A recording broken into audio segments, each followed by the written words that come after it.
Greetings, my friends. Permit me to whisper a secret that has added freshness, beauty, and quiet joy to my life, and perhaps it may do the same into your life also. You see, a few months ago, a man in his early 60s, clearly one of my followers on the Mentoring Masterclass, called me to share his pain. His wife, a few years younger, is hardly at home. If she isn't at a church program where she says she is praying for the children, she is with the children in various parts of Nigeria, sometimes even abroad. My friend, a retired banker, is still trying to find his footing post-retirement. Banking, a demanding and all-consuming career, robbed him of the time to build friendship while in active service. Early mornings, late night, it was a relentless grind. When he called to share how lonely he feels, especially now that they've moved to their new home in a remote part of Lagos, I was stunned. He lives in a 4-bedroom flat on a corner of 2 plots of land, and yet, despite the space and possibilities around him, he complained of loneliness. I asked him to switch to a video call so I could see the compound. Holy Moses. A beautiful, empty, fenced land covered with vegetation. I asked, who owns this land? He said, I do. What are you doing with it? I asked. He explained that they bought the land nearly 10 years ago, fenced it, and built the house and moved into it about 2 years ago. Now, they are considering cementing the entire space to keep snakes away, maybe even sell a part of it. I told him, don't cement the land. With 2 full plots, even just one or even half, there is no reason for a man to feel lonely or complain that his wife is always away. Only an idle hand and an uninspired mind broods every time his wife is away. I told him a man should never be lonely. A creative mind cannot be lonely. I assured him that his loneliness ended the day he called me.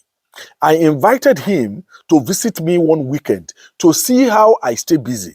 Seeing is believing. I felt that once he experienced it firsthand, my words would make more sense to him. He came one Saturday morning in March. I showed him around my compound. You see, everywhere here.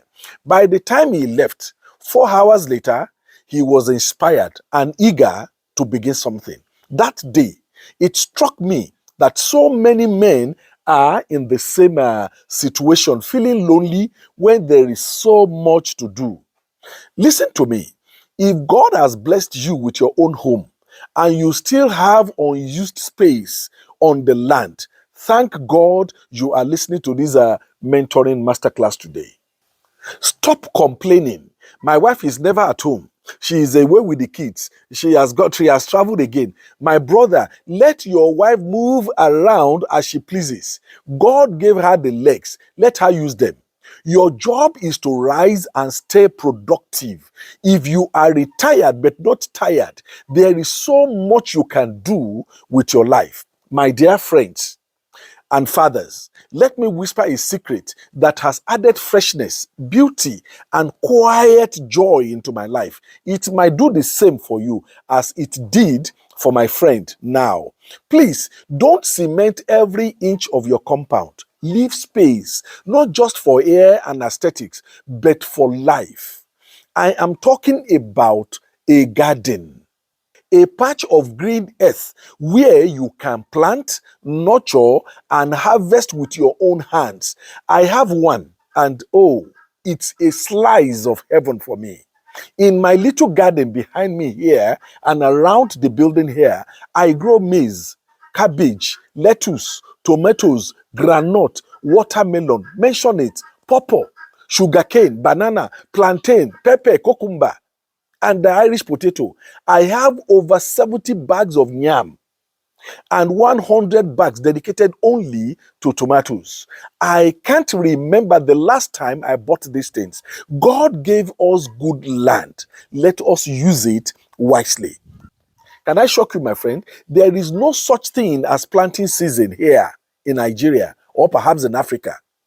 You can plant anything anytime. Once you have water for the ground and the plants, you are good to go. God has blessed our region. Drop a seed anywhere, it will grow.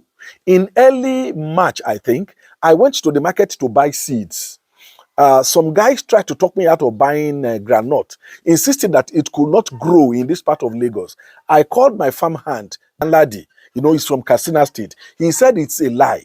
I bought the seeds and planted, and they are growing beautifully. I am likely to harvest 350 kg bags of granite. I have over 100 watermelons growing fast behind me here. When my wife, baby, leaves for her shop, I don't sit around twiddling my thumbs there. I go to the garden, I water, I weed, I talk to my plant. Yes, I do. And they listen to me. I watch them grow slowly, steadily, beautifully. It calms me. It inspires me. It gives me joy. There's something deeply fulfilling about watching what you planted spring to life. And it's like fatherhood in slow motion. Sometimes I take my cane bed to the garden under the garden shade of the banana and the pawpaw trees, surrounded by the serenity, fresh air, and bird song. I speak to the heavens there. How can a man be lonely here? My friend asked, how do you do all this without studying agriculture or having farming experience? Great question. I have a farm hand, like I mentioned earlier. His name is Danladi, an Okada rider from Musawa in Katsina State there. I met him by chance and he became my friend. Many of the Malams you see in the Southwest here, they are not terrorists too. They are not criminals. Many are displaced farmers. Danladi is one of them, deeply knowledgeable about crops and poultry. Whatever the issue, he finds solution for me. Also, there is a wealth of information online, on YouTube, Facebook, gardening groups. I've joined about 5. I've made amazing friends who freely share knowledge with me. Some have visited me and they are blown away by what I have done here. To all men with space in your compound, be creative.